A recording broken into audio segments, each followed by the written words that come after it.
નમસ્કાર, news city ગુજરાતીમાં આપનું સ્વાગત છે અને આપની સાથે હું છું મિત્તલ ખાણિયા। નજર કરે ઉત્તરાયણ પર।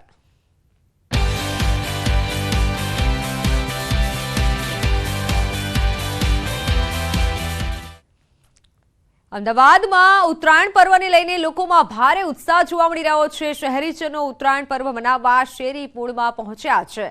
મિત્રો અને પરિવારજનો સાથે આનંદ માણવા માટે ઉત્તરાયણ પર્વ પર એક સાથે લોકો ધાબા પર ભેગા થાય છે। છેલ્લા ઘણા સમયથી ઉત્તરાયણમાં પતંગ સાથે મિત્રો સાથે એકત્ર થવાનો આ ટ્રેન્ડ પોળમાં ચાલી રહ્યો છે। સુરતની મિસિસ સિંઘમ સિરિયલની સ્ટાર કાસ્ટે પણ પોળમાં ઉત્તરાયણની ઉજવણી કરી। સિરિયલમાં કેસરનો રોલ ભજવતી દેવાંશી વ્યાસ અને એસીપી મહેશ્વરી દેવીના પાત્રમાં જોવા મળતા ઝંખના પટેલે પતંગના પેચ લડાવ્યા। કલાકારોએ ઢોળની પોળમાં પતંગ ઉડાવી ઉત્તરાયણની ઉજવણી કરી।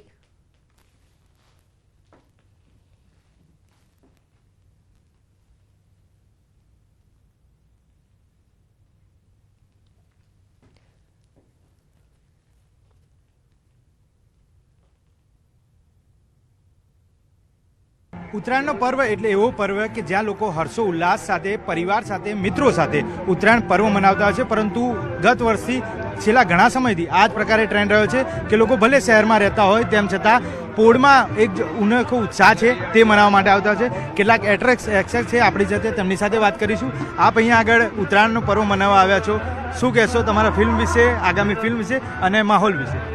હું રહું છું તો સેટેલાઇટ બાજુ, પણ હવે ત્યાં ઉત્તરાયણ કરવાની ઓબ્વિયસલી મજા ના આવે, એટલે હું તો દર વર્ષે સિટીમાં જ આવી જાઉં છું। પોળમાં જ ઉત્તરાયણની મજા છે, જે અહીંયા આખું આકાશ ભરેલું હોય અને બધા જે મસ્તી કરતા બધા ધાબા જે ભરેલા હોય એ જ જોવાની મજા આવે। આપ શું કહેશો? આપ પણ છેલ્લા ઘણા સમયથી આપ ઉત્તરાયણ પર્વ મનાવતા હશો, પરંતુ પોળને કઈ રીતે મજા માણો?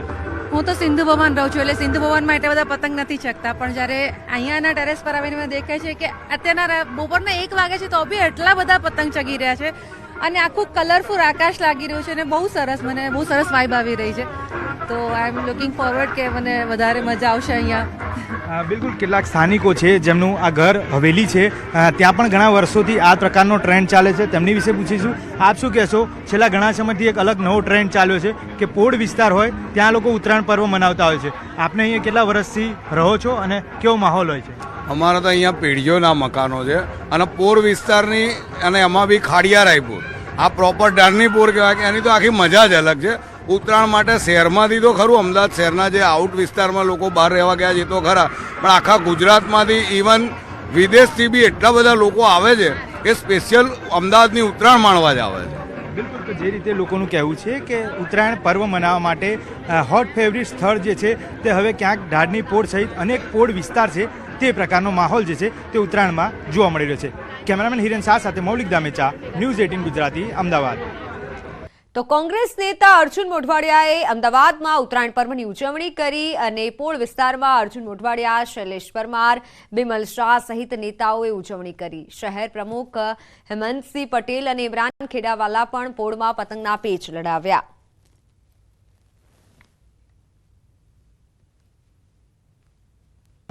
ખાસ કરીને અમદાવાદની પોળનો જે આ પતંગ ઉત્સવનો મહિમા છે એ ખૂબ જ મોટો છે, એટલે આજે અમારા જે અમદાવાદના પ્રભારી અને અહીંયા પ્રદેશ કોંગ્રેસ સમિતિના ઉપપ્રમુખ વિમલભાઈ શાહના આમંત્રણથી એમની જ પોળમાં, એમના જ મકાનની અંદર અમે બધા આ પતંગ ચગાવવા માટે આવ્યા છીએ।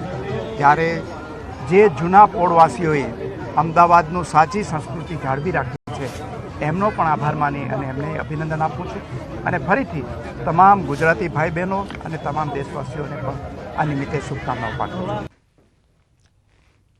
કેન્દ્રીય ગૃહમંત્રી અમિત શાહ ગુજરાતમાં અમદાવાદના જગન્નાથ મંદિરમાં અમિત શાહે દર્શન કર્યા।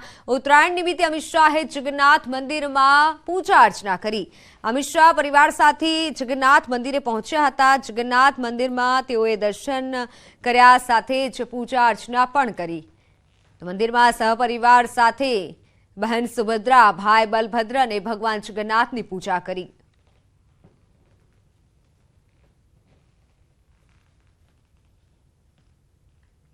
કેન્દ્રીય ગૃહમંત્રી અમિત શાહે અમદાવાદના વેજલપુરમાં ઉત્તરાયણ મનાવી. વેજલપુરની સ્વાતિ એપાર્ટમેન્ટ 2માં અમિત શાહે પતંગ ચગાવ્યા. સ્વાતિ એપાર્ટમેન્ટના બી બ્લોકમાં અમિત શાહે પતંગ ચગાવ્યો, તો સાથે ભાજપના કાર્યકર્તાઓ, પદાધિકારીઓ અને ધારાસભ્યોએ પણ પતંગ ચગાવ્યા.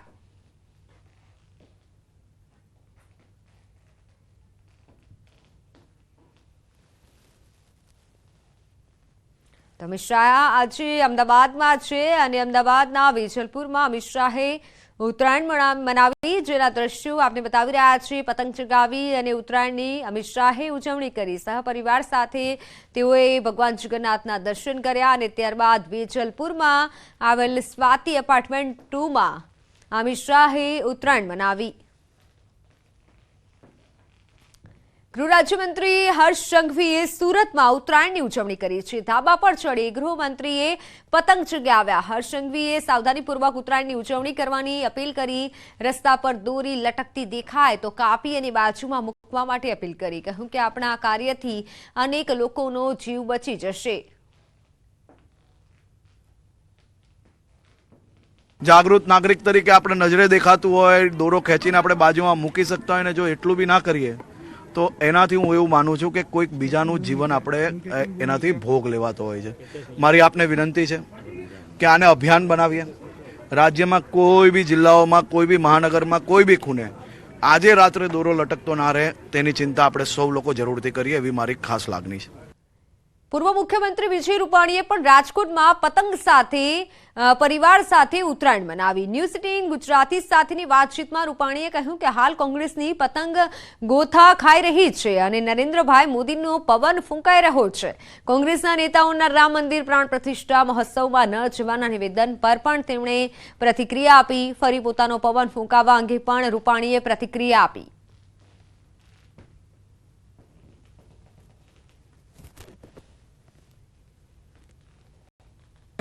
મકર સંક્રાંતિના પવિત્ર દિવસે સૌપ્રથમ તો બધાને ખૂબ ખૂબ શુભકામનાઓ પાઠવું છું.